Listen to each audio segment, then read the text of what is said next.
sponsored by Ram Trucks, built to serve. Live from New York, it's the show that needs a big game from Zion tonight. One-third of it does. Exactly. This guy. I'm saying for the NBA, the health of the league. Oh, my God. And Zion. I totally disagree. It'd be nice. It'd be nice. It'd be cute. Yeah. More than cute. It's first things first. Today, Lakers, Pelicans. Drew calling things cute is just the ultimate cute insult. It's not great. No, it's not. Winner heads to Denver. Why a Pelicans upset might be brewing. Little hint there.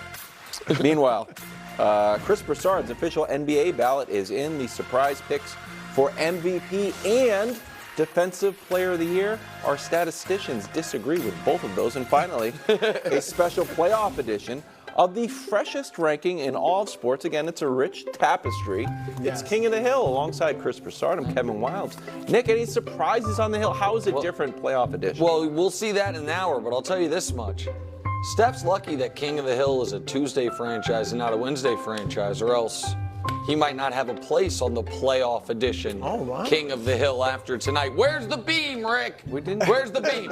We didn't get the beam. We don't have the beam? We're to saving rest it for tomorrow? Remember Rick was painting stuff from Home Depot We're outside? saving it for tomorrow? Great. Okay, no problem. We start with Lakers at Pelicans round 2. Lakers just beat the Pels by 16 behind a pedestrian game from Zion and Brandon Ingram, who was working his way back after missing 12 games. Lakers were favorites yesterday, but AD was listed as questionable, although we expect him to play. Dave McMenamin reporting he's having shockwave therapy and a heat pad fitted for his back, like my grandmother used to wear. Well, I was going to say, Wildes does the show with half of that, so that's good.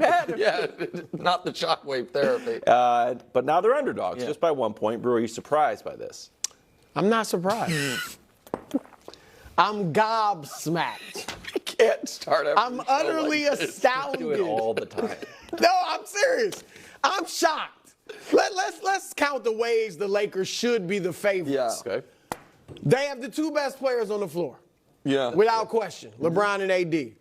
They beat New Orleans 3 out of 4 times they played this year by an average of 25 points. Plus, they have way more playoff experience. It's not even close. LeBron himself has played 282 playoff games. The Pelicans in total, combined, all of them, 205 playoff games. The Lakers are hot, finishing 11-3. The Pelicans are not, finishing 4-5. And New Orleans is bad in the blender. You know what the blender is? I don't know. Smoothie King Center, the blender. You never heard that? No, I know it. Just act like I made it up. The blender, they're bad. They are the worst or the worst team of all the top 8 seeds in either conference. 21-19, that's not good. So, I mean, I don't know. I guess they're saying AD, questionable, LeBron, probable. Well, or let me say one other thing they're saying.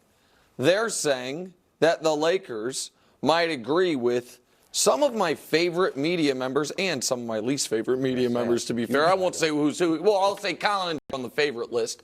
That, the Lakers should throw the game. The Lakers don't want to win this game. But you know who I know doesn't think the Lakers should avoid Denver? LeBron James. Right. You know who I know? Well, I shouldn't say I know this part, but I have real reason to believe agrees with me that playing them now is better than playing them in a month? LeBron James. And you know who is, to add to Brew's point, they're even hotter than the overall record suggests, because they're 9-1 in their last 10 where LeBron and AD both play. Right. You throw out the game that AD played but went out immediately when he got hit in the face. LeBron is playing some of the best basketball of his season as of late. And while Wild said something yesterday, I was like, is that right? When you said he's shooting 30% for the month from 3, but then I realized we're in the very beginnings of April. If we extend that month to and the last game of March, that 30% jumps up to 47%. No. So, really? Well, that's the game. The 9 of 10 game, exactly. No, but on the season, he's 41%. I don't think he's all. But I think the smart thing is he hadn't been shooting a ton of threes. Correct, and he's not in the midst of some slump. It's quite different, and he owns this team.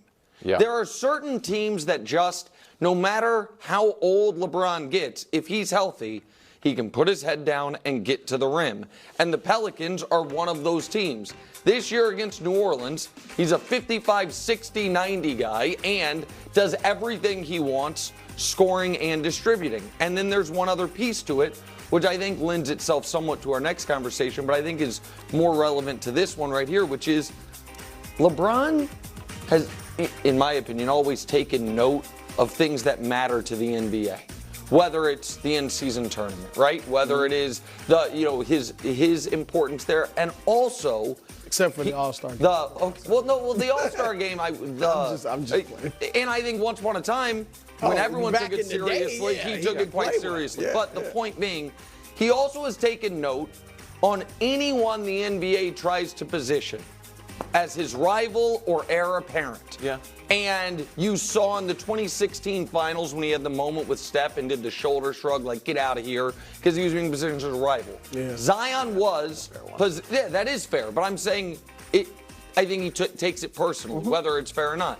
Zion was positioned as not necessarily the next LeBron, but something along those lines. Future and face of LeBron, the league, right? for sure. Future face of the league, and LeBron has taken that seriously. So for all of those things, all those reasons, I don't think they should be underdogs. I know they're on the road, but the Lakers have not been a terrible road team since they made the starting lineup change, which is when their season turned around.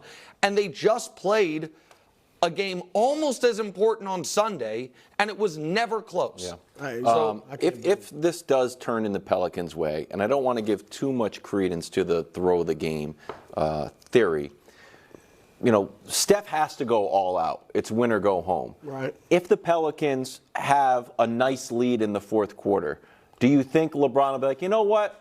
Maybe this isn't the worst thing. We'll live to fight another day. Or do you think he leaves it all on the floor? I think it probably depends on how big the lead is and how much time is left. There will come a point where if they're down huge, it's like, let's just sooner rest. than usual, But though, because the thing is, nowadays with the three-point shot, I mean, you see swings all the time. Also, and especially if LeBron gets hot from three, where he can be streaky.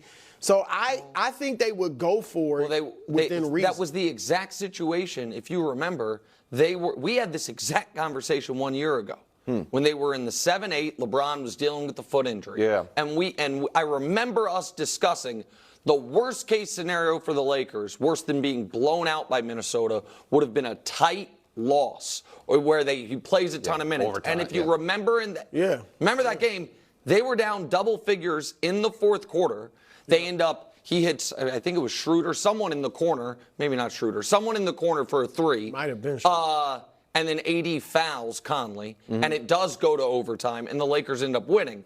But they were down big in that game against Minnesota, went all out for it to get the extra rest. So to answer your question, even if there is validity to that idea, last year tells us that's not what they would do, that they are going to treat this game as an elimination. All right, let's dig in on LeBron versus Zion. Two number one picks drafted 16 years apart. Zion only had 12, 8, and 8 in their last matchup, but LeBron was still very complimentary. Take a listen. I mean, he's a beast. I mean, it's almost impossible to stop him. So just try to keep a body on him. You just try to make it tough on him. But he's a great player, man. So the best thing I have help, behind me and in front of me, and that's always communicating me throughout that matchup. Not impossible to stop him. He had 12 points. Head-to-head this season, LeBron's got him in everything, basically, except field goal. Oh, no. Yeah, Zion's got field goal percentage, but he's taking everything at the rim. All right, so who's under more pressure tonight, Bron or Zion? LeBron, without question. And here's why. Because he hadn't done it purposely, but Zion, because of the injuries, somewhat maybe because of his own lifestyle as far as eating and things like that, not being in the best shape, but he has done a great job, I kind of say that facetiously, of lowering the expectations for him now. Like, I was dead serious yesterday. That's where I was at. When I said, no, he played 70 games. That's great.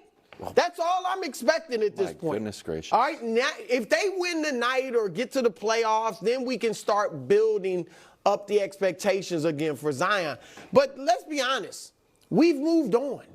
All right, he's no longer the new hotness. That's right. All right, we moved on to Wemby, to Chet Holmgren, to Ant-Man Edwards. Paolo. I mean, we've moved on. Like, he's not the guy where even Ja, obviously, if he, assuming he comes back fine, SGA. SGA without question. Yeah, we've moved on as far as the young guys that are going to be the face of the league. Zion is a very good player. Very good. But he is also a very limited player. And the reason LeBron, even at this age, can give him problems defensively is because Zion going to the hole. Yep. That's it. He's certainly not shooting a three. He's not even shooting a mid-range jump shot. He is going to the bucket, and LeBron's got the size to just kind of stay in front of him. And then when he gets to the rim, you got AD there. So the Lakers pack the paint against them and give him problems. So I was happy this year. I'm not even trying to diss him. I was happy this year. He is a nice playmaker. He handles the ball well. Yeah. They got him at the point a lot of the time. So he's got some strengths. He needs to be a better rebounder, and he's got to continue to work on his jump shot. Go ahead. That was all 100% correct, unfortunately. I just have the opposite view of it. Okay, well, go. Where it's just disappointing that that the media has overcorrected so much that maybe people were too harsh on him, and there was some mean-spiritedness to the criticism. And now we've taken it the whole other way, where it's like, congratulations, you played 70 games. But I think that's it. But don't you think that's legitimate? But I think it's 100%. Okay. I just think it's unfortunate, and I have to kind of be the bad guy, I guess, by saying, hey, Zion, it's your moment now. You're up against LeBron James, another #1 pick. You're up against AD, who the Pelicans had to start fresh, and you were the beginning of that fresh start. Why don't you have more than 13 shots last game when AD wasn't even on the floor most of the time when you're taking these shots?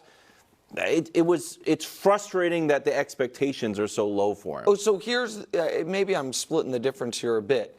Obviously, he needs to play better than he did on Sunday. Sunday, he played a very poor game. He played. I think the low point of his season, and maybe the low point of his career, non-injury related, was the in-season tournament game earlier this year against the Lakers when he looked out of shape, out of it.